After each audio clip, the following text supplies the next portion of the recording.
So I think it's really important to have a support mechanism. Yeah. And a resilient strategy.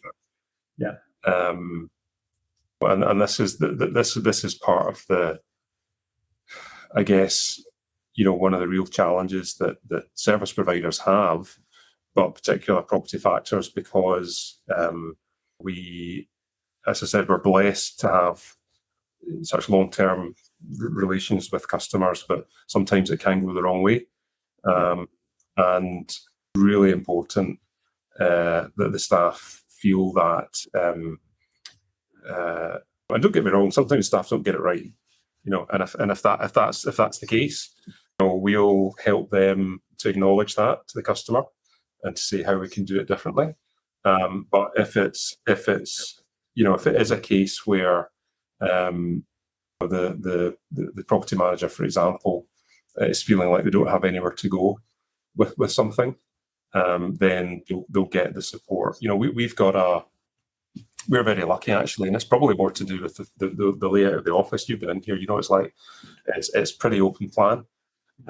We don't have a closed door policy. So, for example, you said I was one of the founders of the business, so I'm lucky that I've got this pretty good knowledge of real legacy issues and customers we've had for 20 odd years, etc.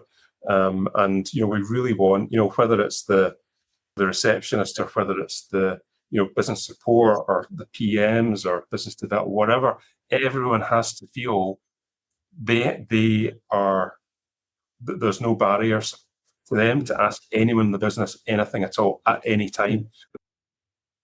Being able to deal with customers on a face-to-face and a verbal basis, we need to watch that that's, as we've talked about, not going to be lost, because I think that's dangerous.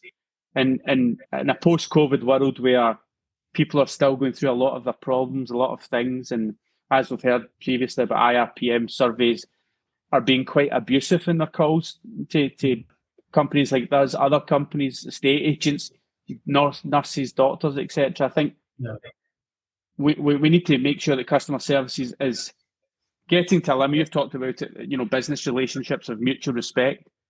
This customer relationship has to be the same, and a lot of our training is around that, and is being the customer and trying to how you would like to be treated and accepting how you would like to be treated as well. I think that's also a big thing we've got to learn from that. But I think customer service is predominantly that is speaking to someone on their level, understanding what their needs are, understanding why they may be the way they are, and finding the solution to that, by whatever means is the easiest way for that individual customer. As I said earlier on, I would take somebody from a customer service background and teach them property management, because I found it easier to teach them property management than customer service delivery and basic values in life. I just don't understand why you go into the service industry if you don't want to serve a customer. Yeah, got you. So what do you view as the biggest challenge in providing that good level of service? We might be about to repeat ourselves, but... Yeah, but there'll be a bit of repeat in there, but, probably a different... I've had a lot of difficult conversations, I've had difficult clients over the years. People are just unfair and unreasonable in terms of... But I think if you clearly state what it is you're going to deliver as a product to your customer, and you can point to that when the person's expectations go beyond that. We're going to go full circle right back to the very first question you asked me, and that is, you're going to have to go through a bit of education every time as well, because especially the complexity surrounding freehold tenure and your customer base fully understanding what their responsibilities and accountabilities are.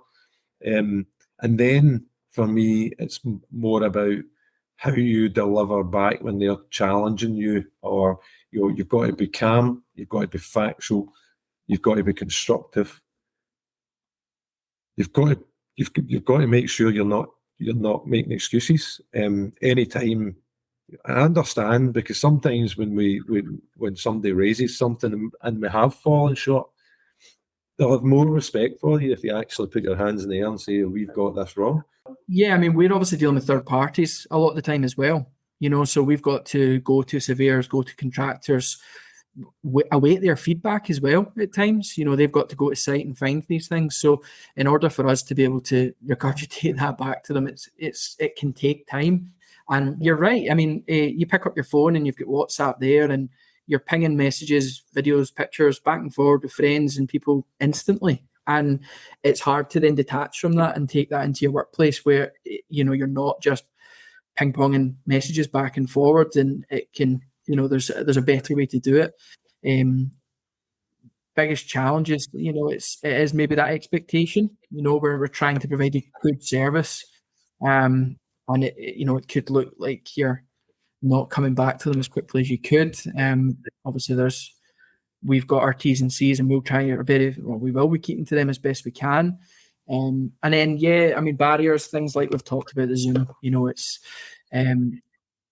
it's a great tool, but one that I'm not overly fond of, as I've said, but it's there, and we're moving with the times, and we're trying our best to do that. And it can only be good for your clients, really. If you're more available, able to pop out and have a look at something, but pass videos, on to contractors and whatnot as well. So they've got a head start, so everything should expedite, I suppose, as well. So, it's helping in a way, the modern world. The customers have evolved in terms of online presence. So again, when we talk about like our roles within our teams, I think customers are as well. So, they were forced to do everything online, to do online shopping. Whereas, that kind of 2 years or 18 months of not being able to do physical things actually has had a knock-on effect, and it's evolved how people do things. So there was motivation for us to do things. So customers email a lot more, online portals, apps, that customer service. It doesn't replace somebody picking up the phone and having a phone call and a conversation, but we have seen an increase in emails and that correspondence. We've launched the portal a couple of years ago. And, it's quite interesting to see how many people, the footfall on that as well. When we're asking the question, do you use the portal? Yeah, I log in, and actually the benefits of that as well. Whereas pre the pandemic, that wasn't an opportunity. It wasn't there for us. We didn't use it. And actually, it's had a really positive outlook. Okay. Audrey, any views on that? Yeah, I agree with what Laura said. I think, I think in many ways organisations, we were all forced, weren't we, to, how do we connect if we can't do it physically? How do we provide services without turning up at an office or, going, in a front door? So that has opened up, and I think we're still learning. I think we're still, we're still there. We're still kind of gravitating. I mean, I never used things like Alexa or any, I use all apps now. In fact, if something doesn't have an app, I find myself questioning why. Whereas before, I think I probably only had about 2 apps on my phone, but now it's like full of them. So I think it has, I think it does change the way that you operate.